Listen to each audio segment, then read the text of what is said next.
Seguimos con Temas de Importancia por Nexo, tu canal.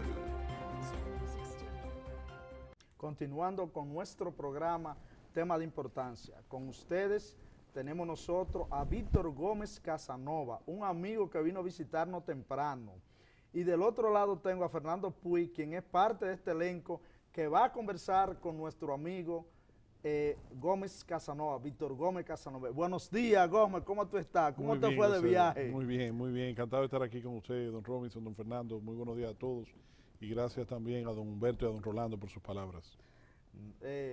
Tú eres de nosotros aquí, te estamos esperando ansiosamente, llegaste temprano, hicimos el programa antes de comenzar. Aquí te tenemos nosotros y lo que queremos conversar contigo es prácticamente más alrededor tuyo. Víctor Gómez Casanova, comunicador. Víctor Gómez Casanova, político. Víctor Gómez Casanova, empresario. Excelente trabajo que veo que está haciendo, porque en el sector que está desarrollando ahora como director ejecutivo de una institución del Estado, autoridad portuaria, había un problema de mucho tiempo que siempre uno lo veía por la prensa. Y gracias a Dios, cuando tú llegaste se resolvió que era un problema de sindicato. Pero también veo como que la imagen de la institución la veo por toda parte y anteriormente no se hablaba de esa institución. Es decir, que desde el punto de vista del director viene haciendo un buen trabajo. Desde el punto de vista político, te han convertido en una imagen de tu partido que cuando uno ve tu partido, el PRD, uno te ve a ti o ve al presidente del partido, pero siempre está Víctor Gómez Casanova al frente. Y como comunicador, te felicitamos por el trabajo que tú has venido haciendo a través de todo el tiempo. Como comunicador, ha habido en este negocio una situación, yo estoy incursionando ahora y me he topado, oye, con situaciones que no esperaba toparme, pero uno tiene que aprender. Y sé que también tú has habido la tuya. Yo recuerdo un tema que hubo ahí muy importante, muy candente, que tú la manejaste profesionalmente, porque no en todos los temas ni uno puede permitir estar involucrado en todas situaciones. Víctor, primeramente, antes de comenzar, háblanos de ti, háblanos de esos tres aspectos que tú ahora mismo estás viviendo. Víctor comunicador, Víctor político, Víctor empresario, ¿cómo tú puedes interactuar?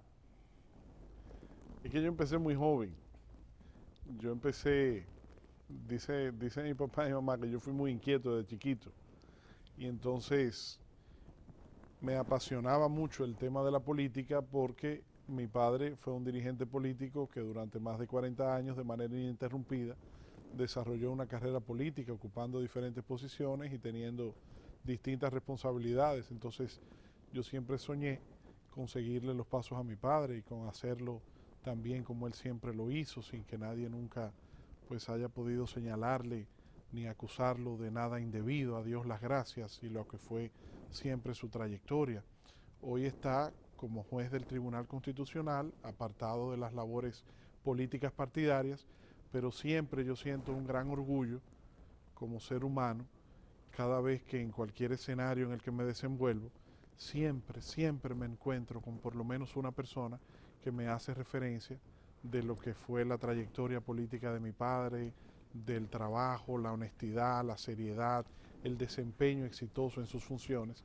Y entonces yo siento ese compromiso heredado, esa responsabilidad de mantener ese perfil y teniendo el honor de llevar su nombre también. Entonces yo me inicié en el mundo de la política por herencia de mi padre. Posteriormente, en el mundo de la comunicación, me involucro porque desde pequeño también siempre sentí una gran admiración por distintas personalidades que yo veía en televisión, que fueron marcando mi infancia y mi adolescencia y que yo decía, cuando yo sea grande, yo quiero hacer el trabajo que hacen esas personas.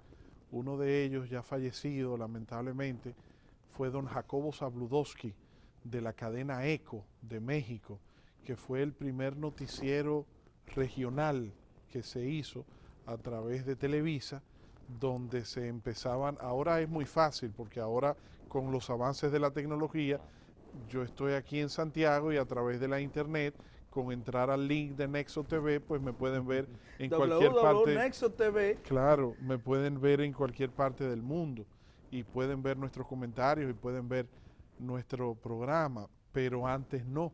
Antes, para usted enterarse en República Dominicana de un hecho que estaba ocurriendo en Argentina o en México, Estados Unidos, era más difícil. Entonces, a través de esta cadena ECO, pues transmitían no solamente en audio, sino también en video, y usted veía lo que estaba pasando. Fueron las primeras transmisiones de noticias vía satélite que yo recuerdo siendo un niño, ¿no? Y entonces, después, posteriormente, entra CNN en español. Y entonces recuerdo a Jorge Gestoso, que era presentador de noticias y era entrevistador. Y entonces me apasionaba mucho ese mundo y decidí entonces entrar al Instituto Dominicano de Periodismo, a estudiar periodismo, para hacer como ellos, seguirle los pasos a ellos. Y entonces la vida, pues yo he tenido el privilegio de poder compartir con grandes profesionales del periodismo, tanto en la radio como en la televisión, y eso entonces fue aumentando mi pasión por la comunicación y por el periodismo. Y entonces he ido llevando ese paralelo entre la política y los medios de comunicación, y afortunadamente hasta el momento, gracias a Dios y al público que es el consumidor final de nuestro ejercicio, pues hemos obtenido una buena recepción, una buena empatía con el público, y no siempre uno tiene la oportunidad de complacer. Hay una frase que dice que desconozco la fórmula del éxito, pero sé que la del fracaso es querer complacer a todo el mundo. Nunca una persona va a contar con la unanimidad del apoyo o identificación del criterio que usted expresa, ni siquiera nuestro Señor Jesús lo tuvo. El objetivo, yo creo, no es lograr la unanimidad, sino mantener la coherencia y la simpatía con lo que usted hace, con la identificación de lo que usted realiza. Yo digo que cuando usted tiene la oportunidad de trabajar en lo que a usted le gusta, su trabajo no es un empleo, porque no es lo mismo para una persona que le suena el despertador por la mañana y dice, wow, qué cosa, tengo que levantarme para ir a trabajar, como una obligación, como una carga pesada, que el que se levanta antes de que el despertador suene, porque ya tiene deseos de ir a hacer lo que disfruta, lo que le gusta. Entonces, cuando se trabaja con pasión y usted hace lo que a usted le gusta, pues entonces usted lo disfruta y no se ve su trabajo como un empleo, sino como un reto. Háblame, Víctor Gómez, como empresario, director ejecutivo de Autoridad Portuaria. Dos hechos que a mí me han llamado la atención. El sindicato y que yo escuché una noticia que tú querías que el 50% de los empleados sean mujeres. Sí, lo del tema del sindicato es más bien por la crisis del pasivo laboral. Autoridad Portuaria Dominicana es una institución descentralizada. Es una institución que genera sus recursos fruto del cobro de servicios portuarios en representación del Estado Dominicano a todas las actividades de las líneas navieras y las operaciones que se realizan en los puertos de nuestro país. Entonces, los empleados de la Autoridad Portuaria Dominicana están protegidos por ley de que una vez son desvinculados de la institución, pues tienen que pagársele sus derechos adquiridos, sus prestaciones y todo lo que corresponde de acuerdo al Código Laboral. Entonces, Autoridad Portuaria Dominicana arrastra un pasivo laboral de hace aproximadamente, hay casos de más de 20 años, de empleados y empleadas que fueron desvinculados y desvinculadas de la institución y no se le pagaron sus prestaciones. Entonces, salud. Entonces, cuando se presenta esa situación, muchos de estos empleados y empleadas van a la justicia y presentan demandas laborales. Y entonces, en primera instancia, en segunda instancia, y algunos han llevado el caso hasta la Suprema Corte de Justicia, pues entonces se emite el fallo de la cosa irrevocablemente juzgada y se condena a la institución a pagar las prestaciones de ese ex empleado desvinculado. Entonces, a la institución no obtemperar, no cumplir con ese pago, la propia sentencia manda un astriente, que es el cúmulo de un interés diario, que va incrementando ese pasivo laboral que hoy ronda los 700, 800 millones de pesos. Estamos ya a pocas horas de determinar el número real, porque también el problema ha sido que no hemos tenido un informe fehaciente detallado, porque como cambia diariamente por el tema del cúmulo de las trientes y de los intereses, se va acumulando una gran cantidad de dinero y el presupuesto de la institución no permite hacerle frente a esto. Entonces, ¿qué hicimos nosotros? Al llegar, pues nosotros le informamos la situación al presidente, el presidente nos pidió que hiciésemos un levantamiento y entonces nosotros hemos convocado a todos los ex empleados de Autoridad Portuaria para que se registren en ese proceso, en ese levantamiento que estamos haciendo, y entonces estamos documentando cuáles son esos ex empleados que cumplan con los requisitos que manda la ley, que tengan la documentación correspondiente, hacer el cálculo del monto de sus prestaciones, aquellos casos que tienen abogados apoderados, negociar con esos abogados para rebajar en la mayor cantidad posible esos intereses para que entonces puedan iniciarse un procedimiento de pago, y hemos iniciado el pago. Hemos empezado a pagar montos pequeños, los montos que las finanzas de la institución permiten pagar.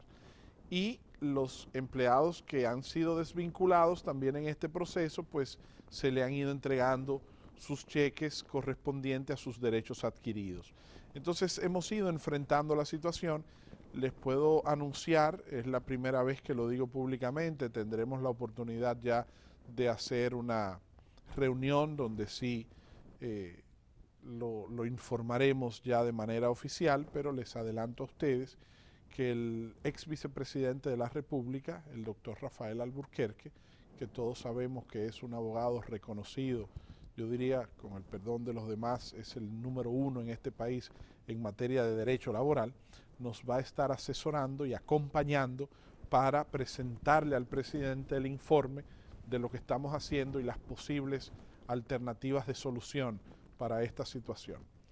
En cuanto al tema de la equidad de género, la Autoridad Portuaria Dominicana es una institución que regula el sector portuario nacional. Entonces es un sector tradicionalmente muy machista. Es un trabajo de hombres y así se ha visto durante toda la vida, porque manejar barcos, manejar carga, desmontar la carga, abrir los contenedores, sacar la mercancía, hacer la desaduanización, transportarla, son actividades que usted en la cultura machista de la sociedad identifica a hombres haciendo ese trabajo.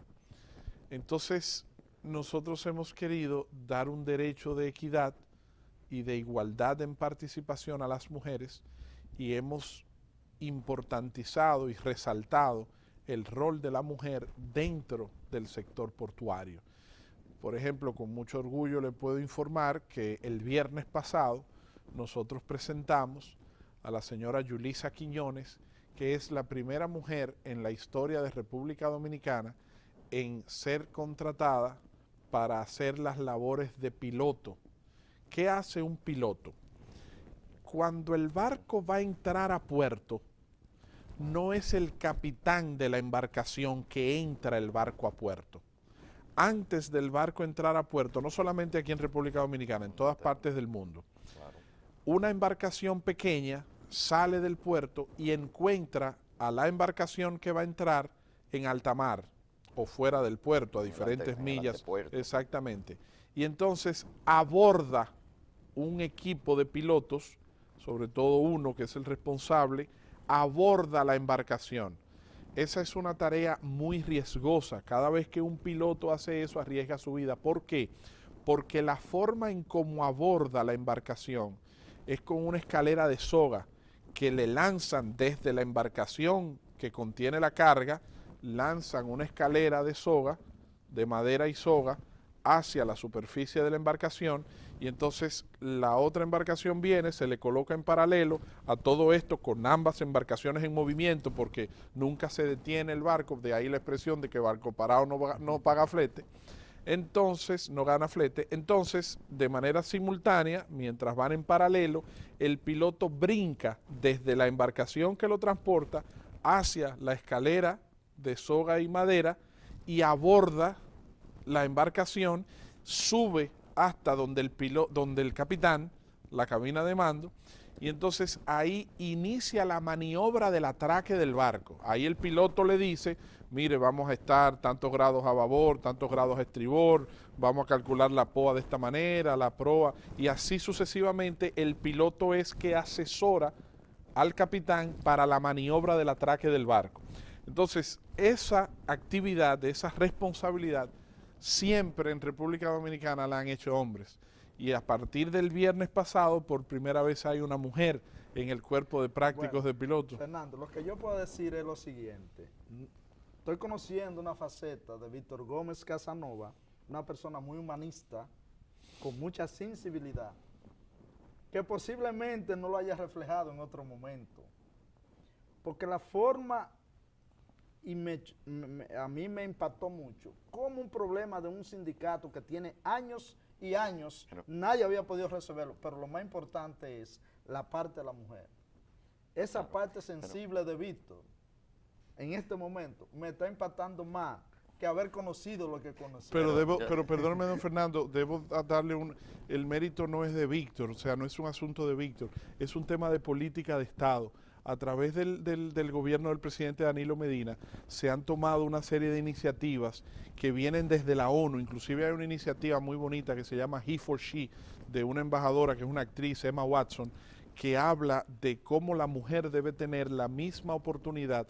Y entonces han sido parte de las políticas del gobierno del presidente Danilo Medina y de la ministra de la Mujer, Janet Camilo, que ha implementado un sello de equidad para que las instituciones públicas y las empresas privadas también puedan cumplir con políticas de equidad de género dentro de sus instituciones, y parte de esas políticas es fomentar la equidad salarial y la equidad de género, porque hay muchos casos de muchas instituciones públicas y muchas empresas privadas donde usted tiene un trabajador que, siendo hombre, hace un trabajo y gana un sueldo X, y usted tiene una mujer haciendo ese mismo trabajo pero se le paga menos, y eso es discriminatorio. Entonces nosotros hemos trabajado para la equidad salarial, y entonces estamos trabajando para convertir a Autoridad Portuaria Dominicana, si Dios así lo permite, en la primera institución del Estado en tener una nómina de equidad, 50% hombres y 50% mujeres, porque otro detalle que a mí me sorprendió cuando lo supe, cuando entro al puerto,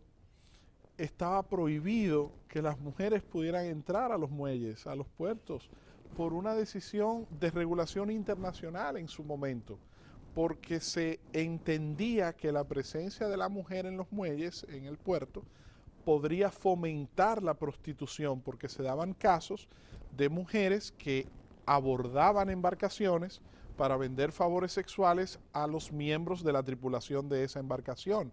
Y entonces también fomentaba el polizonaje, porque en algunos casos, estoy hablando de hace un tiempo atrás, también se iban como polizones con la tripulación en esos barcos. Entonces se tomó la decisión de impedir que se entrara, que la entrada a la mujer, y eso es algo en el siglo XXI, o sea, eso es algo que no es posible, ¿no? Y gracias a Dios, pues ya hoy no existe esa prohibición. Debo resaltar y dar fe de además de esos dos aspectos que son evidentemente importantísimos, pero en la parte operativa debo dar fe que en el mes de enero hubo una reunión donde se invitó a Víctor a Puerto Plata, una iniciativa de un grupo de empresarios de la región, tanto de Santiago como de Puerto Plata y otras zonas, y ahí se iba a tratar y se trató el problema de deterioros que sufrió el puerto de Puerto Plata por las lluvias de finales del año. Y debo dar fe de que en esa ocasión Víctor fue con todo su equipo y con la solución ya en la mano. O sea, ya con lo que se le fue a plantear, ya él lo traía prácticamente resuelto. Fue con todo su staff de los diferentes departamentos de autoridad portuaria. Fue una reunión altamente productiva y efectiva. Y a partir de ahí hubo otra reunión ya en seguimiento. En esa segunda yo no participé, pero eso es un tema que quisiéramos tratar, Víctor, cómo la región, Santiago y toda la región del Cibao, pues obviamente está ávida de tener una facilidad portuaria que le permita mover con mejor tiempo, con más celeridad las cargas. Obviamente eso lleva un complemento de vías de comunicación terrestre, que no es el caso de autoridad portuaria, pero ¿en qué están los planes en ese sentido? Sea para Puerto Plata, Manzanillo, ¿qué planes tenemos en la región? Hay un gran reto para la República Dominicana a nivel portuario vinculado con la región norte, con el Cibao, y es el siguiente. Desde Villa Altagracia para acá, más del 50% del consumo del mercado está concentrado en las 14 provincias del Cibao. Entonces, entre un 54 y un 56% del consumo de la mercancía, del comercio, está en estas 14 provincias del Cibao. Santiago, La Vega, San Francisco de Macorís, Puerto Plata, la línea noroeste, Moca, Salcedo, Cotuí, todo Bonao, todo ese conglomerado de comunidad cibaeña es una gran consumidora de los productos y de los servicios que llegan al país a través de nuestros puertos. Sin embargo, no cuenta la zona del Cibao con un puerto cibaeño. Exactamente. ¿Por qué? Porque el Cibao tiene 3 puertos: Manzanillo, Puerto Plata y Samaná. En Samaná está un puerto de Santa Bárbara que está concentrado para fines turísticos prácticamente, y el puerto de Arroyo Barril, que sí tiene una potencialidad de desarrollo industrial. La mercancía que pudiese entrar por Arroyo Barril tendría el inconveniente de la interconectividad terrestre para las distintas provincias del Cibao. Correcto. Entonces nos queda Manzanillo y Puerto Plata. Manzanillo es el mejor puerto del país en términos de condiciones naturales. Tiene un dragado natural y tiene un espacio de desarrollo y de expansión invaluable. Además de que por su cercanía con Estados Unidos y con Haití presenta un atractivo de desarrollo comercial muy importante. Además, otrora Manzanillo, la Grenada Company y todo el desarrollo, o sea, anteriormente, en el siglo antepasado, entre los 1800 y entre 1880 y 1910, 1920, el desarrollo mayor de la República Dominicana se produjo mediante la importación de mercancía utilizando los puertos de Sánchez y de Manzanillo. Inclusive había un ferrocarril, pero al cambiar esa realidad, a Jaina se empieza a concentrar el mayor movimiento de carga. Entonces el Cibao pierde esa oportunidad de traer mercancía por los puertos cibaeños. Entonces Puerto Plata, con el paso de los años, se fue convirtiendo en una industria turística, en un polo turístico. Y el puerto de Puerto Plata tiene una mayor concentración hacia la parte turística de cruceros por la misma operatividad comercial de la zona que para fines de importación de carga. Y Manzanillo ha quedado rezagado también por ese traslado en la cultura portuaria desde el norte hacia el sur con Jaina y ahora también con Caucedo, que desde hace varios años está operando también, pero que queda en la parte sur del país. Entonces, ¿qué pasa con Puerto Plata, don Fernando y amigos televidentes? Puerto Plata tiene la ventaja frente a Manzanillo, que está más cerca del corazón del Cibao, que es Santiago, y que el gobierno está desarrollando la ampliación de la carretera de 2 a 4 carriles Navarrete-Puerto Plata. Entonces, Puerto Plata está llamado a convertirse en un puerto multipropósito. Tiene la infraestructura que permite desarrollar de manera simultánea la llegada de cruceros, la llegada de graneles, es decir, de granos por la importación. Es importante que el país sepa y que aquí en Santiago ustedes tengan conocimiento de que los principales productores avícolas, los porcicultores, los productores de carne de cerdo y de pollo de toda la región del Cibao, entiéndase Licey, Moca, toda la parte de la producción de carne en consumo local para República Dominicana, la importación de la materia prima que ellos necesitan para el alimento y el desarrollo del cultivo de esos animales, de la producción de esos animales, viene por el puerto de Puerto Plata, a través de graneles. Entonces, a eso habría que agregarle también el tema de la carga. Entonces, en contenedores y vehículos y todo tipo. Entonces, Puerto Plata está llamado a convertirse en un puerto multipropósito, en un puerto donde se puedan recibir cruceristas a través de cruceros, carga a través de contenedores y graneles, que es una carga con un tratamiento especializado. Yo sería más osado todavía e incluiría también la parte de fluidos, de líquidos, de combustibles, porque tiene la capacidad, la infraestructura permite, y la bahía, todo lo que es la infraestructura del puerto lo permite. Ahora, ya para los fines de combustibles entran otra serie de factores. Entonces, ¿qué nosotros estamos haciendo?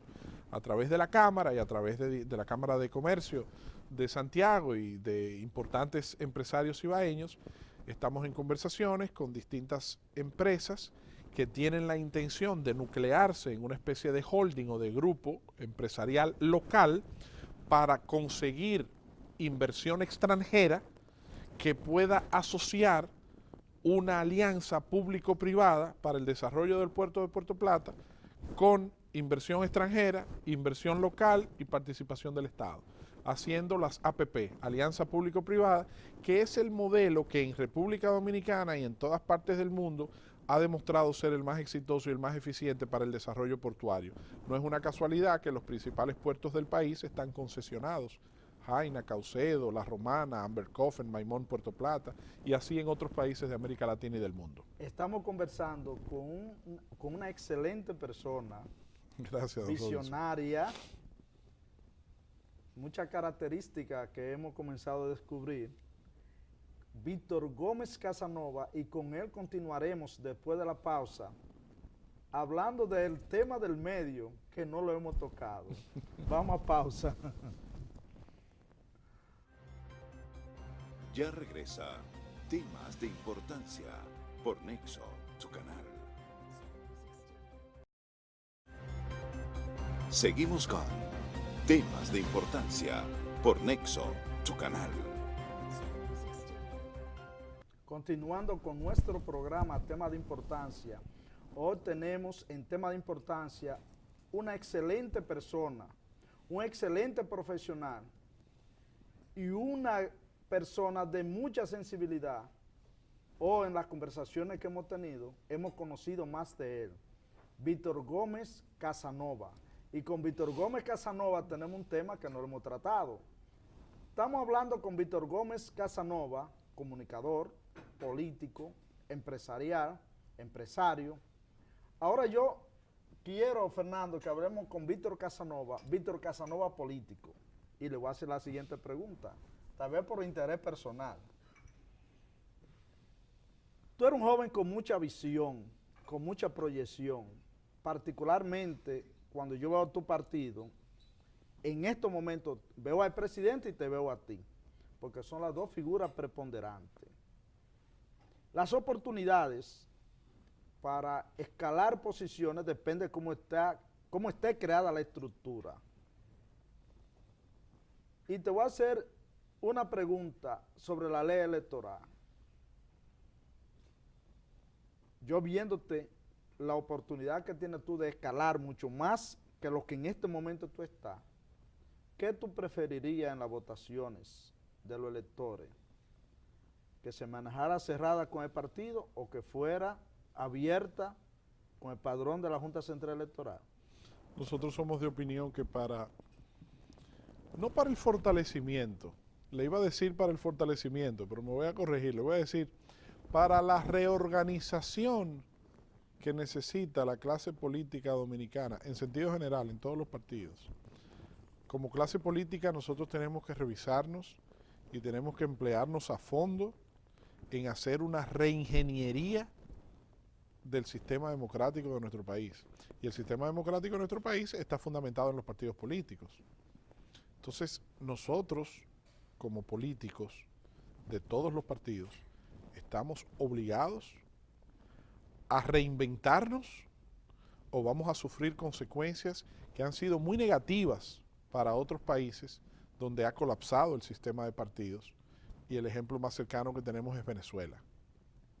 Fíjense ustedes la gran cantidad de problemas y la difícil situación por la que está atravesando un país rico como Venezuela, fruto de la improvisación de personas que están al frente del Estado sin haber sido personas preparadas con la experiencia y las condiciones para asumir la dirección de un Estado.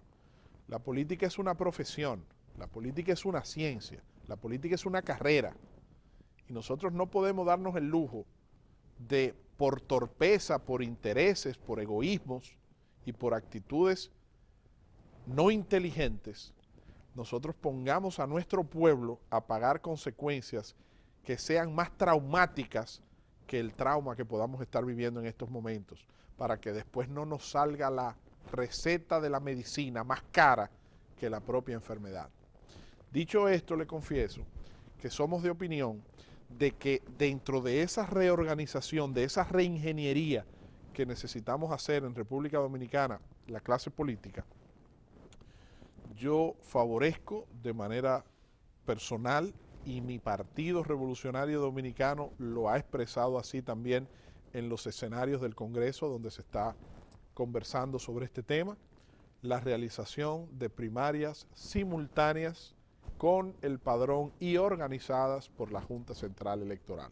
Pero ojo con esto, don Robinson, no solamente a nivel presidencial, porque al nosotros haber entrado en una división de estamentos de elección para los procesos electorales, tenemos la elección al nivel municipal, los alcaldes, las vicealcaldesas, regidores y regidoras, suplentes de regidores y regidoras, directores de distritos municipales, vocales, que es el más amplio, es el más grande de todos los niveles de elección.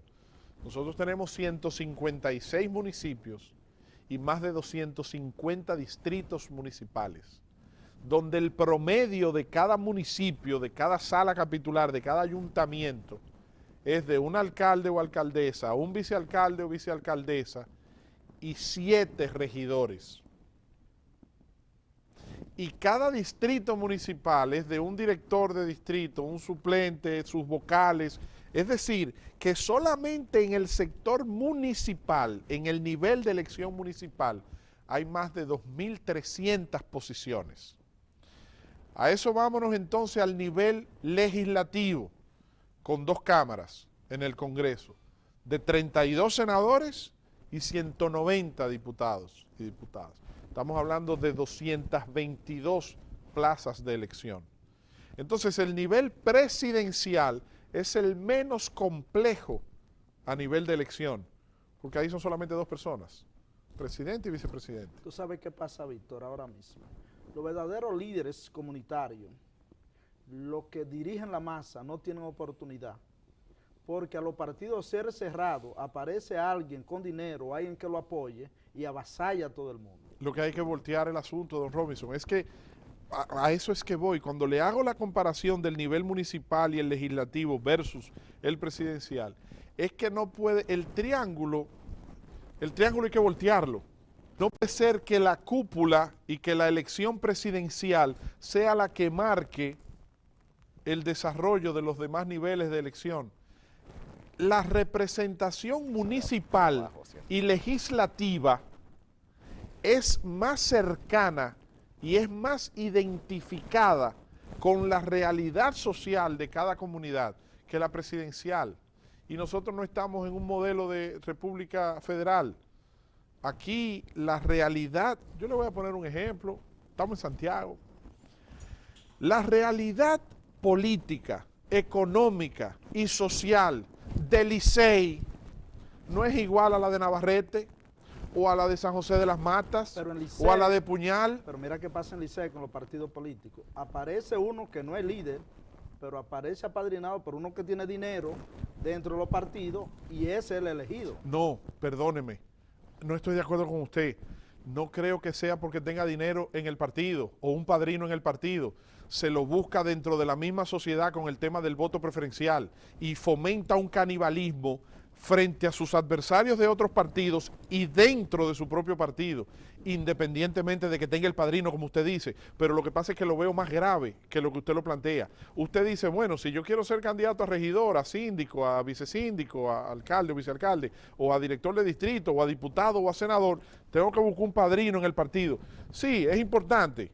Pero peor, don Robinson, tengo que buscar un padrino en el partido, pero tengo que buscar una capacidad de financiamiento que me permita comprar la estructura partidaria. Y entonces usted es dueño de una planta de gas, usted es dueño de una banca de apuestas, usted es dueño de un negocio próspero, y le pongo comillas porque algunos son prósperos entrecomillados, y entonces usted consigue un capital de financiamiento que le permite entrar a un partido de la noche a la mañana y convertirse dentro de ese partido o con esa franquicia partidaria en un diputado, en un senador, en un alcalde, en una vicealcaldesa, en una alcaldesa, en un director de distrito, en un vocal.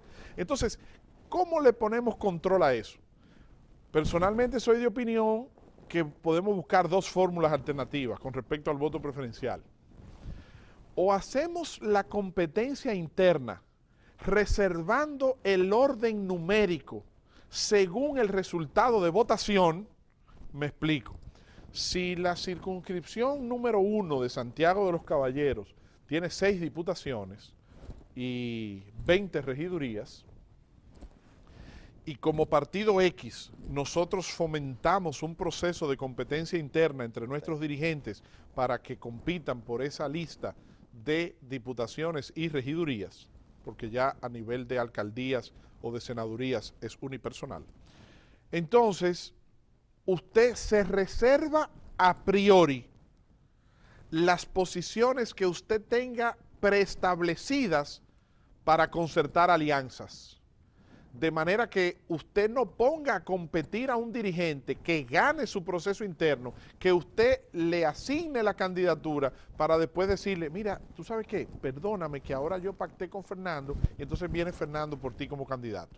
Entonces, si como partido tú sabes que en Santiago tú tienes X, 20 regidurías y 6 diputaciones, y tú dices, para yo buscar personalidad de la sociedad civil, para yo fomentar una alianza con aquel o acá, yo voy a reservarme esta regiduría, esta diputación, que también debe estar regulado en la ley, que debe haber un porcentaje tope para eso. Entonces, usted dice, ok, perfecto. Entonces, de las 6 diputaciones, por ejemplo, vamos a reservarnos una y entonces vamos a poner las 5 en competencia. Pero entonces diga, espérate, tengo que cumplir con el tema de la cuota de representación femenina y tengo que cumplir también con el área de la juventud. Entonces, déjame hablar con todas las mujeres y decirle a las mujeres, miren, vengan acá, yo quiero que ustedes compitan como mujeres para estas plazas que ya están debidamente garantizadas para ustedes. Y decirle a los jóvenes, miren, yo quiero que ustedes compitan para estas plazas que ya están debidamente comprometidas para ustedes. Y decirle entonces a los hombres, estas son las plazas comprometidas para ustedes, segmentado entre hombre, mujer y juventud. Entonces usted arranca y fomenta la competencia interna.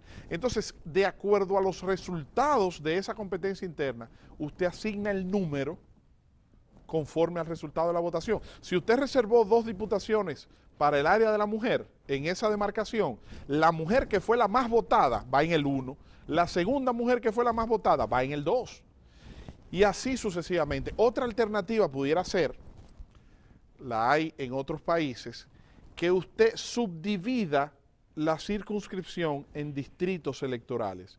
Y entonces usted elimina en el voto preferencial la competencia intrapartidaria que ha fomentado este canibalismo y entonces usted compite con el candidato del otro partido. Es decir, si la circunscripción número 1 de Santiago tiene 6 diputaciones, entonces divida geográficamente los centros electorales y los colegios electorales en 6 y entonces el distrito 1 de la circunscripción 1 está compitiendo por el PLD fulano, por el PRD fulano y por los otros partidos, Perencejo y Perencejo. Ahora, yo tengo una preocupación como ciudadano. En los partidos políticos, la votación cerrada.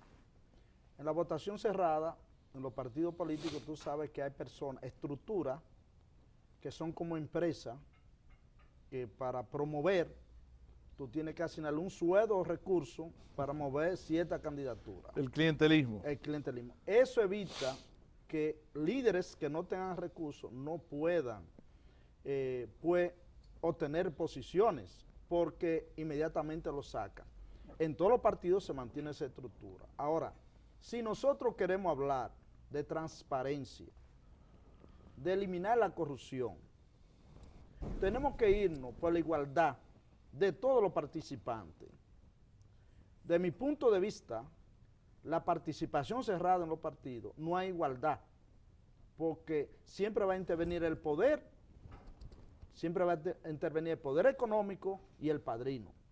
Ahora, si nos vamos al primer tema que señalamos, de que sea abierta, cuando una persona vote, de todos los candidatos va a votar por uno. Sí. Pero ¿qué va a pasar? ¿Quién va a poder comprar esos votos? Nadie puede comprarlo. Porque es Ni nadie simultáneo. perfectamente, y nadie puede controlar. Entonces, si queremos evitar corrupción, que tiene que comenzar por ahí, y queremos transparencia, porque una gente puede aparecer con dinero que no sabe de dónde ha habido, meterse a un partido y a los 6 meses tiene control de una área. Para eso también en la reforma de la ley electoral y en la ley de partidos políticos hay que poner reglas claras al plan de financiamiento, porque mire qué pasa con eso. Además de lo que usted señala, se presenta la siguiente situación. La política es cara, conlleva gastos, y eso es aquí y en todas partes del mundo, porque para usted transmitir su idea, usted tiene que presentar su propuesta y usted tiene que desarrollar su discurso. Y para comunicarlo, usted tiene que invertir. El costo de la democracia es caro. Entonces, nosotros debemos, a mi juicio, y perdónenme que se lo diga en primera persona, hacer 2 cosas que no estamos haciendo. La primera es eso que usted dice, regular el financiamiento no solamente a los partidos, a los candidatos, porque aquí la ley establece que los partidos políticos deben rendirle un informe a la Junta Central Electoral de en qué gastan los recursos que el Estado provee a los partidos. Pero ¿y qué pasa con aquellos recursos que le entran a los partidos que no provienen del Estado? ¿Y qué pasa con aquellos recursos que le llegan? ¿Y qué pasa con aquellos recursos que se le entregan directamente a los candidatos? Entonces, esa para mí es la primera, trabajar en la modificación de la reglamentación de financiamiento. Pero hay una segunda, para mí tan importante como la primera, capacitar a nuestra clase política para que el tema de financiamiento sea un estudio dentro de la actividad política. O sea, nosotros como partido político debemos enseñar a nuestros dirigentes, capacitar a nuestros dirigentes de cómo ellos deben establecer planes de recaudación para sus propias campañas, para el financiamiento de sus propias campañas. Le voy a poner un ejemplo. En Estados Unidos, cuando se abren los procesos internos, surgen muchos candidatos y muchas veces los más capacitados, los de más experiencia, los de mejor perfil y los que quizás hubiesen hecho una mejor gestión en la posición por la que aspiran, se ven obligados a renunciar. Y usted sabe lo que dicen en algunos casos cuando renuncian. Estoy obligado a presentar mi renuncia de no continuar en esta campaña porque no he logrado recaudar los recursos suficientes para poder seguir. Entonces, el que quiere hacer carrera política tiene que saber que uno de los principales departamentos que deben funcionar en su campaña es el de recaudación. Y deben establecerse metodologías claras, reguladas por la ley, que establezca hasta cuánto y de qué forma, bajo qué metodología esas personas pueden, porque usted sabe qué es lo que está pasando, lo que decía usted ahorita, que entonces aquí los diputados y los senadores y los alcaldes y la vicealcaldesa y los regidores y los directores de distrito, y por qué no, en algún momento hasta el presidente y el vicepresidente de la República, sea el que tenga la cuenta bancaria más ancha o el que tenga la capacidad de invertir su patrimonio en política. Hasta ahora a nivel presidencial, por lo menos del 66 para acá, que es en nuestra última etapa democrática ininterrumpida, no hemos tenido ese caso en la presidencia de la República, pero sí en el Congreso y en los ayuntamientos. Yo te voy a decir... Al momento de la elección, unos meses, unas semanas, poco tiempo antes, aparece un individuo, una persona que usted nunca había visto en el partido, que usted no sabía que esa persona era política, y llega con el saco de dinero, ¡pam!, y monta una estructura política de sueldo. Fulanito, tú eres mi representante en el barrio tal, tiene tanto, y para el día de las elecciones toma tanto, y tú eres responsable de traerme tanto por el motor, más el delegado, más la dieta, más el otro, y se hace un presupuesto. La política está presupuestada. Perfectamente. Sí. Después que Fernando te haga la pregunta, yo vuelvo otra vez con la transparencia. Ahí era donde yo iba. Sí, entra la transparencia, porque yo quiero, y voy a hacer una pregunta, tómate el turno, porque me preocupa la situación de los partidos políticos. Sí, en ese mismo tema, obviamente los candidatos tienen que tener una estructura de recaudación, como bien se ha dicho, pero también el reforzar la transparencia, la rendición de cuentas, obviamente es un elemento en que hemos tenido debilidades y por eso han surgido, muchas cuestionantes, muchas preguntas.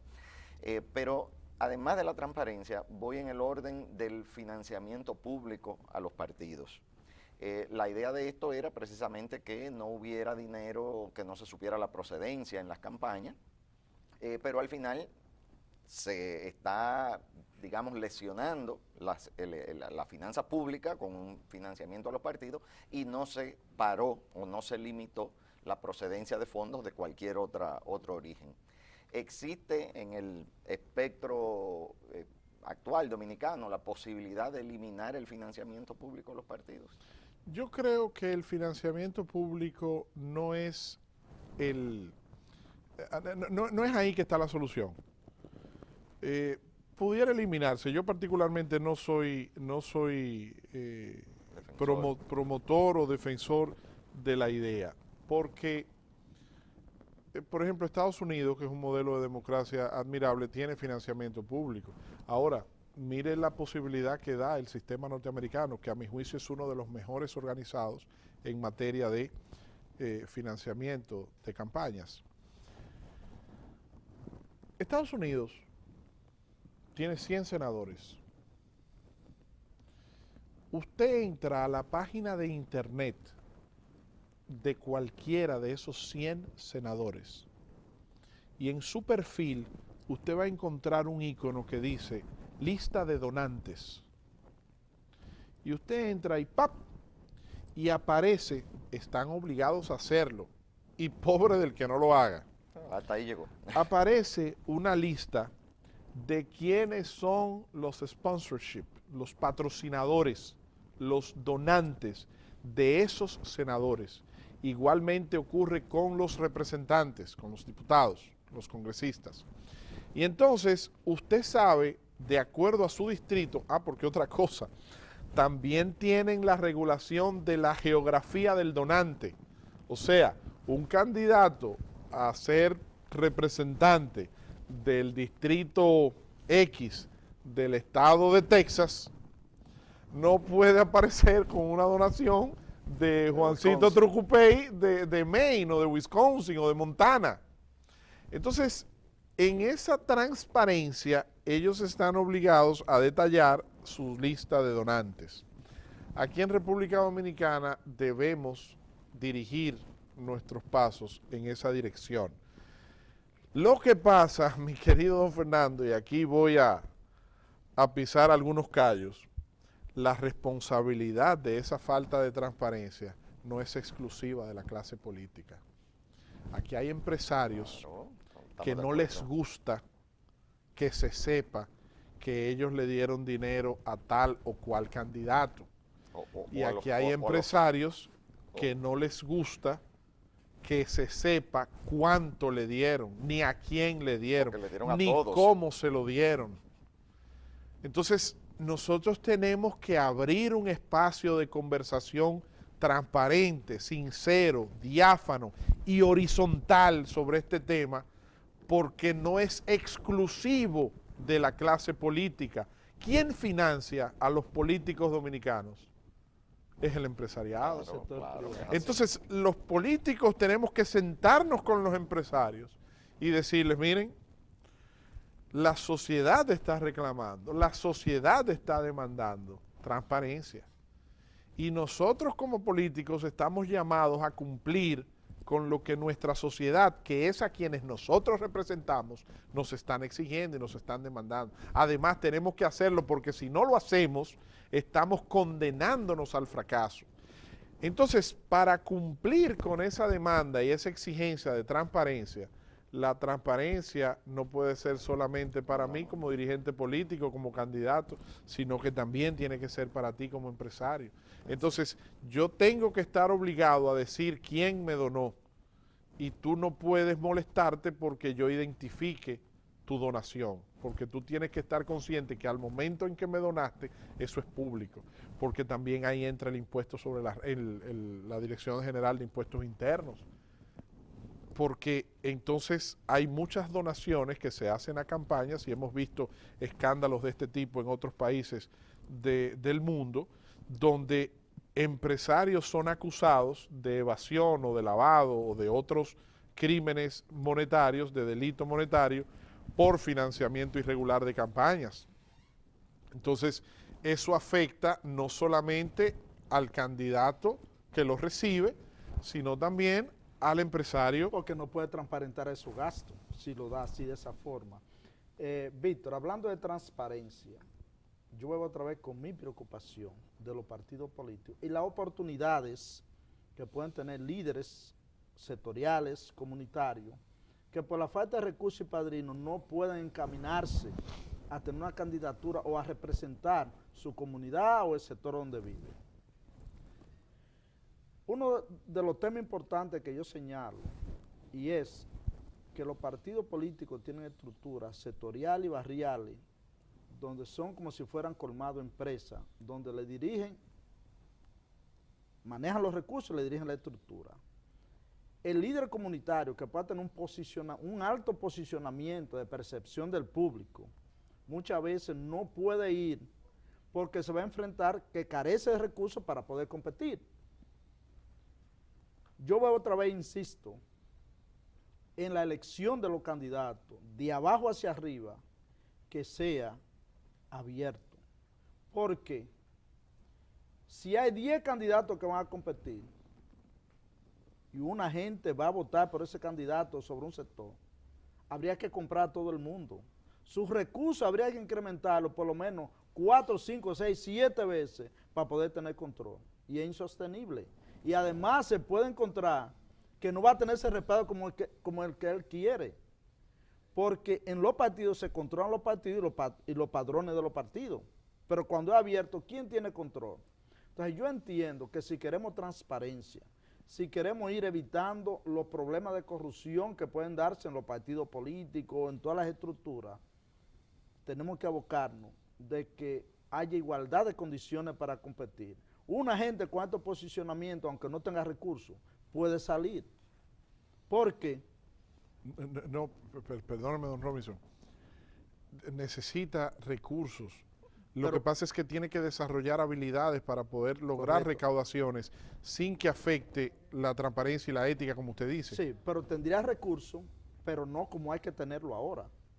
No, evidentemente. Se le reduce sustancialmente. Claro que sí, porque ahora se impone. Mire, nosotros tenemos miembros en el Congreso Nacional que las comunidades que lo eligieron quizás no lo conocen, nunca lo han visto o no interactúan con ellos porque fue una elección lograda sobre la base del apoyo económico. Quizás usted, o sea, se pueden presentar situaciones de competencia electoral donde usted tiene un candidato con buena formación, con buena intención, con capacidad, con experiencia, con buena imagen y queriendo hacer cosas importantes en favor de esa comunidad, y versus otro que quizás no tiene todos los anteriores, pero tiene una buena capacidad de financiamiento y entonces se En impone 6 meses sobre, se impone sí, sobre sí, todo. sí. Pero yo creo, como le digo, que eso tiene que corregirse buscando la regulación del financiamiento de las, no solamente de las estructuras partidarias, sino de las candidaturas.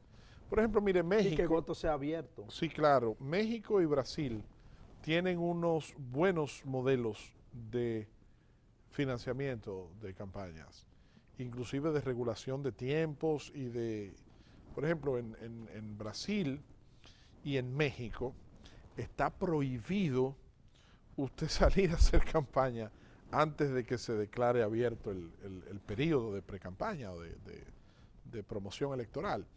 Y son muy estrictos. Tanto creo que, a mi juicio, México y Brasil son las dos legislaciones más fuertes, más estrictas en ese sentido. Y comparto su criterio de que la elección simultánea de precandidaturas en un proceso organizado, repito, de manera simultánea, el mismo día, por la Junta Central Electoral, garantizaría un mejor nivel de equidad en la Se competencia. incrementaría la transparencia, pero también se evitaría, se controlaría más de gente que no está en el entorno, aparezcan con recursos apoyando personas. Sí, porque Eso también, sería muy importante. no, y también usted sabe qué pasa, que vuelvo a ponerle el ejemplo de ahorita de Estados Unidos y los legisladores. Por ejemplo, usted sabía que de acuerdo a las normas de ética, por ejemplo, antes de un congresista norteamericano viajar al extranjero, tiene que contar con la aprobación de la Comisión de Ética del Congreso de los Estados Unidos. Y esa comisión prioritaria, o sea, antes del viaje, a priori. Y entonces, antes de ese legislador norteamericano viajar, la Comisión de Ética aprueba el viaje porque tiene que evaluar que no haya ningún interés particular de una empresa o de un gobierno extranjero sobre esa invitación o sobre ese viaje de ese legislador, de ese representante del Congreso de los Estados Unidos. Entonces, en República Dominicana y en países con debilidad institucional como la nuestra, cualquier favor, entre comillas, que una persona le pida a un funcionario electo o del Ejecutivo designado, fruto de una contribución de campaña, puede afectar el juicio y la imparcialidad que debe tener a la hora de votar en un proyecto de ley o de tomar una decisión X. Entonces, creo, como les dije ahorita, que el tema de la regulación debe ir acompañado también de la capacitación, porque aquí no tenemos esa cultura, hay que enseñarla. Cambiando de tema, Víctor, yo quiero tu opinión del entorno político, lo que está ocurriendo, tu punto de vista, Víctor Gómez Casanova, político. Este problema de Odebrecht y esta situación, tu opinión sobre el tema. Varias lecturas. La primera, el presidente Danilo Medina ha demostrado un compromiso con su determinación de transparentizar y de ejecutar fielmente un proceso de ética y transparencia. Él lo anunció en su discurso del 27 de febrero y lo ha cumplido, y me atrevería a decir muy a su pesar. ¿Y por qué digo muy a su pesar? Porque el presidente Danilo Medina no es un extraterrestre, es un ser humano, igual que todos nosotros.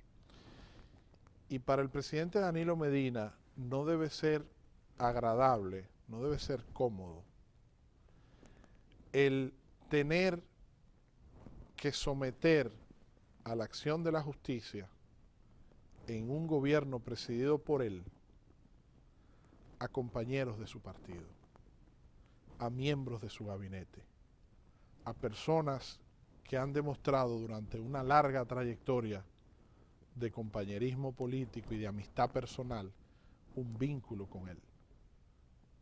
Yo estoy completamente seguro que el presidente Danilo Medina no debe sentirse contento de tener que enfrentar esta situación, pero no escondió la cabeza como el avestruz. no se hizo cómplice por omisión. El presidente Danilo Medina ha manejado con mucho tacto este proceso.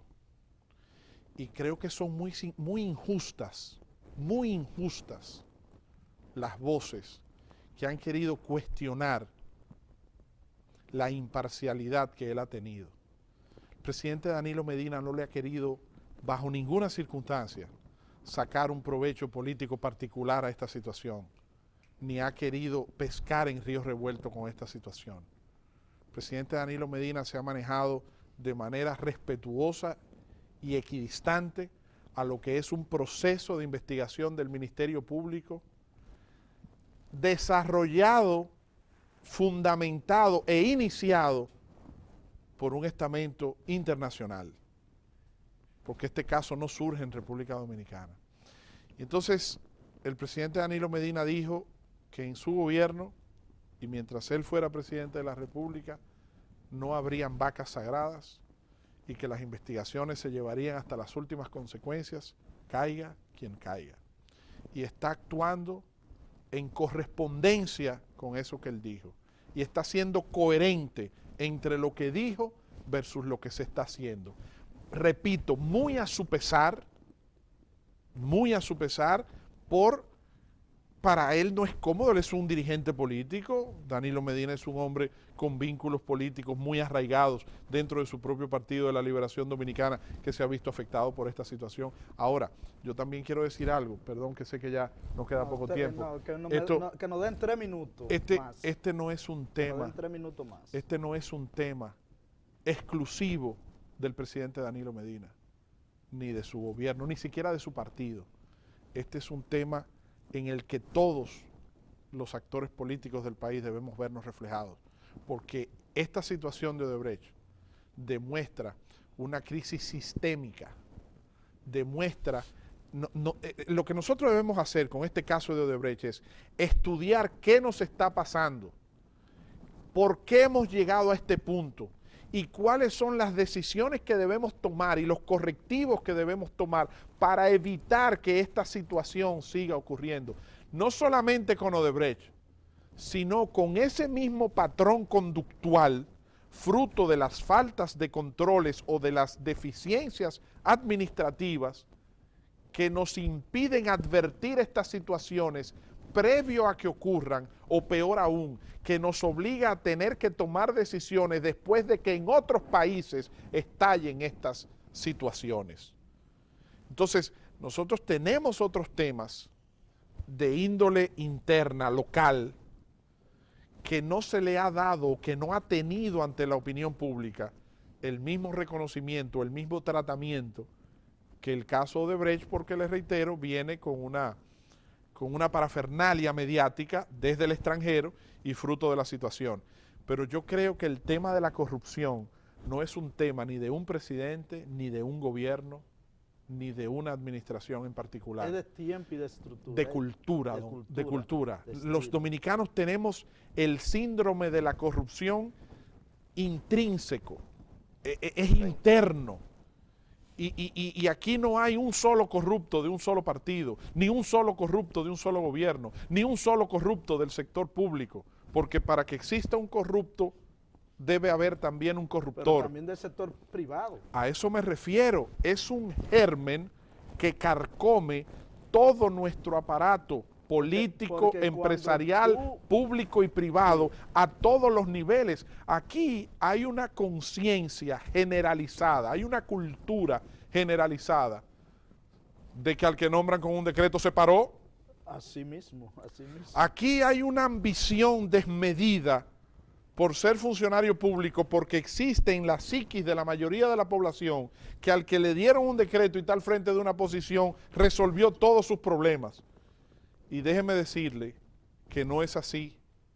Déjeme decirle, y se lo puedo decir yo, porque no es lo mismo ver el escenario desde fuera que entrar adentro a vivirlo desde dentro. De ahí. Se le generan una serie de compromisos y de situaciones muy difíciles de manejar a los funcionarios públicos en un país con un gobierno con las limitaciones económicas y con somos un país en vía de desarrollo, somos un país pobre. Entonces hay tantas demandas y hay tantas cosas por hacer, con tantas limitantes de recursos para hacerlas, que por eso la población también se indigna cuando ve una serie de ostentaciones que no se corresponden con lo que es el nivel socioeconómico de nuestra nación. Entonces, el tema de la corrupción no es un tema de Danilo Medina, ni es un tema del gobierno de Danilo Medina. ¿O es la primera vez que aquí tenemos un caso de corrupción? Lo que sí es la primera vez que usted ve a un presidente de la República con un ministerio público actuando sin importar banderías políticas.